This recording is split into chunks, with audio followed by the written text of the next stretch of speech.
여러분 안녕하세요. 오늘은 국가정보자원관리원 대전 본원 화재 사태와 그 후 폭풍을 집중 분석하겠습니다. 단순 화재 사고가 아니라 정부 전산망 전체가 멈추면서 민원 대란, 정책 전환, 관련 기업 주가 급등이라는 3단 충격이 동시에 나타나고 있습니다. 오늘은 사건의 전말, 복구 현황, 대통령의 지시, 그리고 클라우드 보안 관련주의 주가 반응까지 하나씩 짚어보겠습니다. 사건은 지난 9월 26일 대전 유성구 국가정보자원관리원 본원에서 시작됐습니다. 무정전 전원 공급 장치, 즉 UPS에서 불이 나면서 전산실 전체가 피해를 입었습니다. 이곳은 정부와 지자체의 핵심 IT 시스템이 집결된 곳인데요. 화재 직후 무려 647개 행정정보 시스템이 멈춰섰습니다. 행정안전부, 보건복지부, 국토부 등 중앙부처부터 지자체 민원 서비스까지 줄줄이 멈추면서 국민들의 생활 전반이 멈추는 사태가 된 겁니다. 그럼 복구 현황은 어떨까요? 29일 0시 기준으로는 복구된 서비스 39개, 불과 6%입니다. 정부24, 모바일 신분증, 우체국 금융 서비스, 무인 민원 발급기 등 핵심 서비스 일부는 정상화됐습니다. 하지만 국민신문고, 국가법령정보센터, 공무원 행정 업무망이 온 나라 시스템 같은 주요 서비스는 여전히 복구되지 않았습니다. 정부는 국민 생활과 직결되는 서비스부터 복구 중이지만 전소된 전산실 96개 시스템은 최소 2주 이상 걸린다는 전망입니다. 실제로 주민센터 현장 민원은 폭주하고 있고 화장시설, 예약도 머통이어서 국민 불편이 갈수록 커지고 있습니다.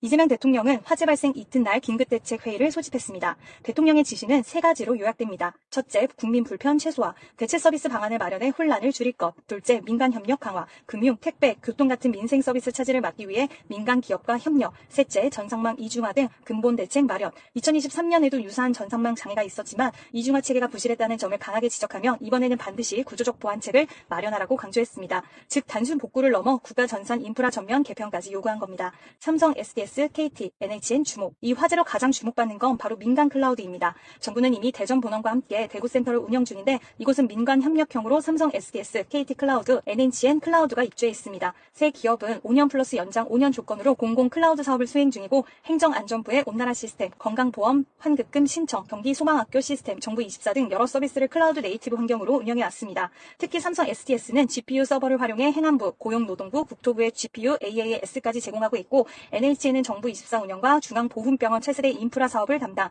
KT 역시 보안 인증을 확보하며 공공시장 입지를 확대 중입니다. 이번 화재를 계기로 대전 본원 복구 대신 대구센터 이전 가능성이 현실화되면서 이들 3사가 가장 큰 수혜 기업으로 꼽히고 있습니다. 실제로 주식시장은 즉각 반응했습니다. 29일 오전 기준 NHN은 9% 이상 급등했고 삼성 SDS도 3% 이상 올랐습니다. 다오기술, 한국화컴퓨터 같은 공공 클라우드 인프라 기업들도 동반 강세를 보였죠. 보안주는 더 강력했습니다. 소프트캠프가 23% 폭등했고 지니언스 13%, 한국정보인증 5% 이상 상승했습니다. 화재로 국가 전상망 보안 취약성이 드러나면서 사이버 공격 대비와 데이터 보안 투자가 확대될 것이란 기대가 반영된 것입니다. 다만 단기 급등세에 대한 경계도 필요합니다. 2022년 카카오 데이터센터 화재 당시에도 초기 급등 후 급락 사례가 있었기 때문에 이번에도 과도한 단기 기대감은 조정으로 이어질 수 있습니다. 하지만 정책 방향성이 클라우드 확보, 보안 강화로 굳어지는 이상 장기적 수혜는 분명하다는 점이 중요합니다. 정리하겠습니다. 이번 화재는 단순한 사고가 아닙니다. 국민 생활 불편을 넘어 정부 전상망의 구조적 문제를 드러냈고 대통령까지 나서 전산망 이중화, 민간 클라우드 전환, 보안 강화를 지시했습니다. 단기적으로는 NHN, 삼성 SDS, KT 같은 클라우드 대표 기업과 소프트캠프, 지니언스 같은 보안주들이 강세를 보일 것입니다. 하지만 투자자는 단기 급등락에 휘둘리기보다는 중장기적으로 공공 클라우드 투자 확대, 보안 인프라 강화라는 정책 변화에 주목할 필요가 있습니다. 결국 이번 화재는 불행한 사고이지만 동시에 한국 IT 인프라의 대전환을 촉발할 수 있는 계기가 될 수 있습니다. 시장의 모멘텀을 어떻게 잡아낼지가 앞으로의 관건입니다. 그럼 영상 여기서 마치도록 하겠습니다. 감사합니다. 구독과 좋아요 부탁드릴게요.